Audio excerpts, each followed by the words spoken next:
भारत और पाकिस्तान के बंटवारे के वक्त दोनों की फाइनेंशियल कंडीशन लगभग सेम थे, लेकिन आज के इंडिया जहां डेवलपमेंट की नई मिसालें पेश कर रहा है, वहीं पाकिस्तान आज भी एक ऐसे लीडर को ढूंढ रहा है जो पीएम की कुर्सी पर पूरे 5 साल तक बैठ सके। जी हाँ, ये बड़ी हैरानी की बात है कि बंटवारे के बाद से अब तक पाकिस्तान में एक भी ऐसा पीएम नहीं बना जिसने 5 साल तक गद्दी को संभाली हो, क्योंकि या तो वहाँ पर सरकार का तख्ता पलट कर दिया जाता है या फिर पीएम की गोली मारकर हत्या कर दी जाती है। इन्हीं सब वजहों से पाकिस्तान डेवलपमेंट की जगह अपनी पॉलिटिकल क्राइसिस में ही उलझ कर रह गया और आज इसकी हालत इतनी खराब हो चुकी है कि लोग रोटी के लिए तरस रहे हैं। आज पाकिस्तान भी श्रीलंका जैसी हालात में पहुंच चुका है। अगर कुछ बड़े फैसले नहीं लिए गए तो देश में भुखमरी फैल जाएगी, लेकिन फैसला लेगा कौन? वहाँ की गवर्नमेंट जो लोगों को सुनने की तैयार ही नहीं है, या फिर आर्मी जो सरकार के साथ साथ पूरे देश को अपने हिसाब से नचा रही है। पाकिस्तान आखिर इस तबाही पर कैसे आ खड़ा हुआ?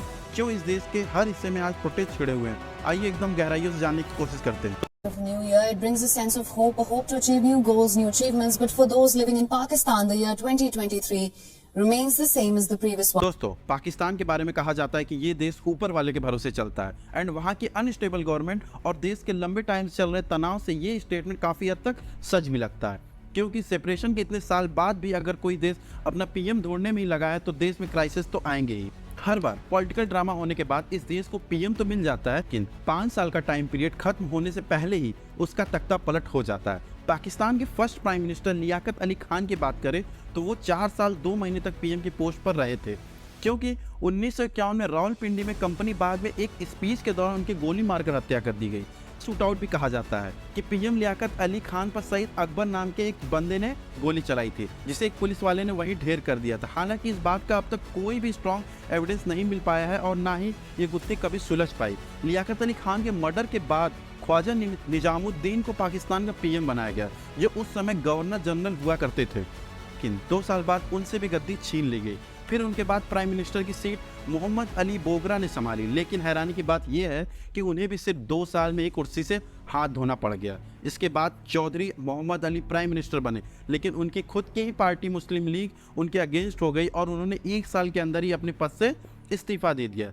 इस इस्तीफे के बाद हुसैन शहीद ने मुस्लिम लीग से हाथ मिलाकर पीएम की गद्दी संभाली, लेकिन हुसैन शहीद की भी इस पार्टी से नहीं बनी। साथ ही उस टाइम के प्रेसिडेंट सिकंदर अली मिर्जा से उनके मतभेद हो गए, इस वजह से उन्हें भी अपने पोस्ट से इस्तीफा देना पड़ा। इनके बाद जितने भी नेता प्राइम मिनिस्टर की कुर्सी पर बैठे वो कभी भी 5 साल तक नहीं टिक पाए। कभी किसी का तख्ता पलट हो गया तो कहीं डर्टी पॉलिटिक्स की वजह से उन्हें अपने जान से हाथ गंवाना पड़ा या तो उनका इस्तीफा ले लिया गया। दोस्तों, 1973 में पाकिस्तान का नया कॉन्स्टिट्यूशन बना और उसी साल 14 अगस्त को जुल्फिकार अली भुट्टो पाकिस्तान के पीएम बने। उन्होंने अपने टाइम में इकोनॉमिक रिकवरी की और देश के लिए बहुत बड़े बड़े फैसले लिए, लेकिन 1977 आते आते उनकी पाकिस्तान सेना से न जाने क्या खटपट हो गई कि आर्मी ने इनका भी तख्ता पलट कर दिया। लेकिन बात सिर्फ तख्ता पलट तक नहीं रुकी, बल्कि उस समय के जनरल जिया उल हक ने भुट्टो को जेल में डालकर उन पर मार्शल लॉ लगाया, जिसके बाद लाहौर हाईकोर्ट ने भुट्टो को मर्डर केस में फांसी पर चढ़ा दिया। इस तरह के मर्डर्स, तख्तापलट और करप्शन ने पाकिस्तान को कभी भी एक स्ट्रॉन्ग कंट्री नहीं बनने दिया और अंदर ही अंदर इसे पूरी तरीके से खोखला करता गया। दोस्तों, नवाज शरीफ के करप्शन की कहानी शायद आपने भी सुनी होगी। एक्चुअली 2013 के इलेक्शन में तीसरी बार नवाज शरीफ पाकिस्तान के पीएम बने और ये इकलौते ऐसे नेता थे जो 3 बार पीएम की गद्दी पर बैठे थे, लेकिन उनकी मुश्किलें तब बढ़ी जब पनामा पेपर्स लीक में उनका नाम सामने आया। उसके बाद सुप्रीम कोर्ट ने नवाज शरीफ पर आजीवन किसी भी गवर्नमेंट पोस्ट पर बैठने पर बैन लगा दिया।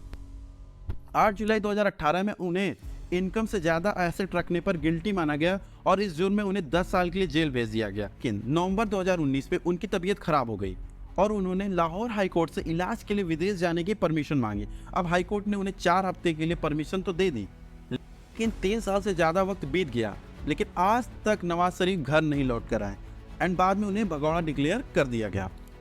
दोस्तों, पाकिस्तान को नेताओं ने तो लूटा ही, लेकिन आज की बात करें तो रशिया यूक्रेन वॉर ने इस देश की कमर तोड़ दी है। जानते हैं कैसे?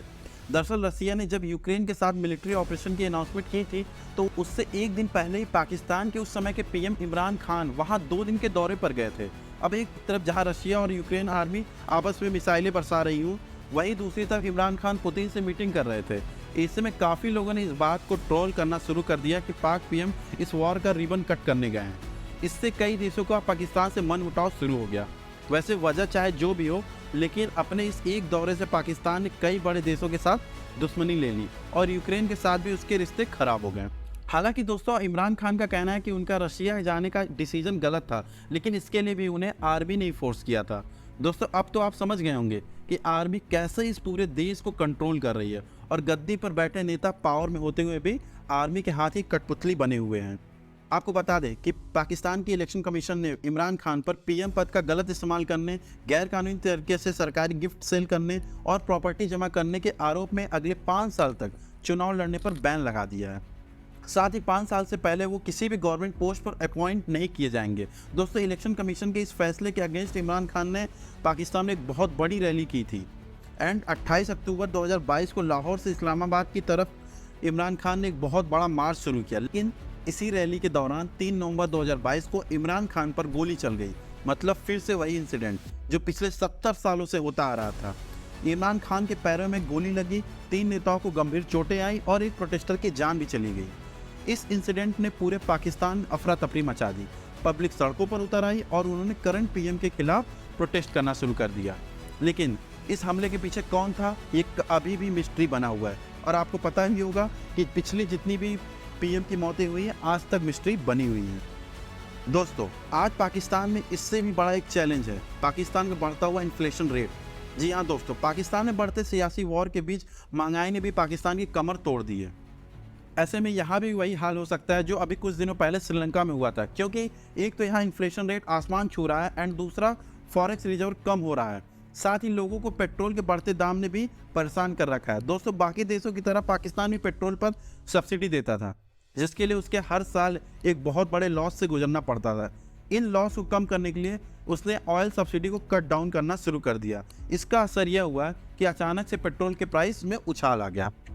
एक तो पहले ही रशिया यूक्रेन वॉर ने ऑयल के दाम में आग लगा रखा था। इससे सिर्फ 10 महीने के अंदर ऑयल का प्राइस 38% तक बढ़ गया था। लेकिन जब पाकिस्तान गवर्नमेंट ने सब्सिडी कम की तो सिर्फ 2 महीने के अंदर पेट्रोल का प्राइस 57% और बढ़ गया। वहीं पेट्रोल के साथ साथ रोज़मर्रा में यूज होने वाली चीज़ें जैसे 1 लीटर दूध की कीमत 150 रुपये, चीनी 100 रुपये किलो, अंडे 1 डजन 141 एंड टमाटर 80 रुपये किलो तक पहुंच गया। दोस्तों इससे ये अंदाज़ा लगाया जा सकता है कि वहाँ के लोगों पर महंगाई का क्या असर पड़ा होगा।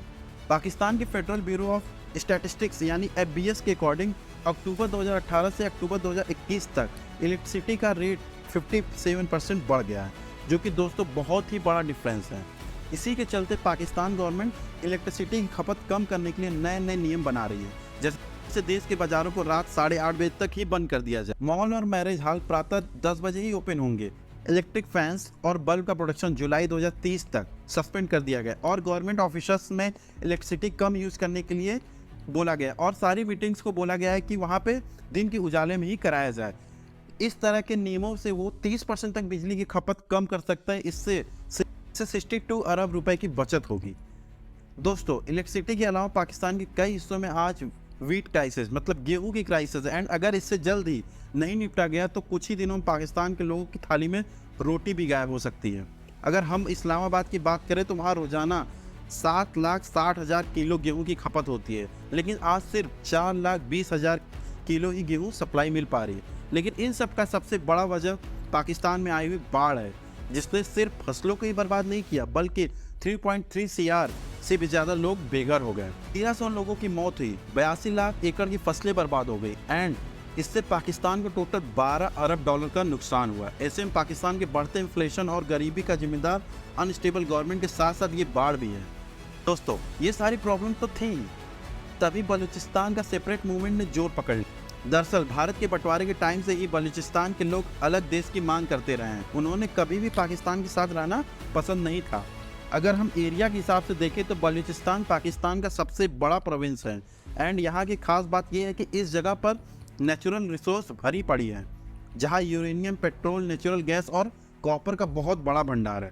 दोस्तों कुछ समय पहले ही पाकिस्तान ने यहाँ चीन के साथ कई प्रोजेक्ट शुरू कर दिए थे एंड ये दोनों मिलकर भारी मात्रा में वहाँ से नेचुरल रिसोर्स निकाल रहे हैं। इसके चलते लोग इसके और भी अगेंस्ट हो गए। बलोच नेशनलिस्ट लीडर्स का कहना है कि पाकिस्तान की सेंट्रल गवर्नमेंट उन्हें बर्बाद कर रही है, उन्हें देश के बाकी लोगों की तरह राइट्स भी नहीं मिल रहे हैं एंड पाकिस्तान आर्मी वहाँ किडनैपिंग, हैरेसिंग और लोगों का मर्डर तक कर रही है।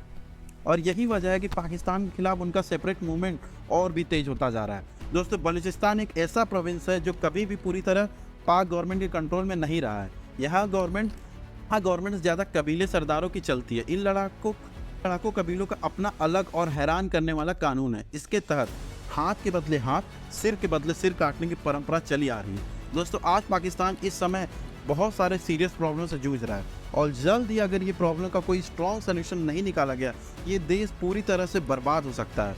वैसे दोस्तों, आप पाकिस्तान की इस हालत का जिम्मेदार किसे मानते हैं? अपना जवाब हमें कमेंट में ज़रूर बताएं।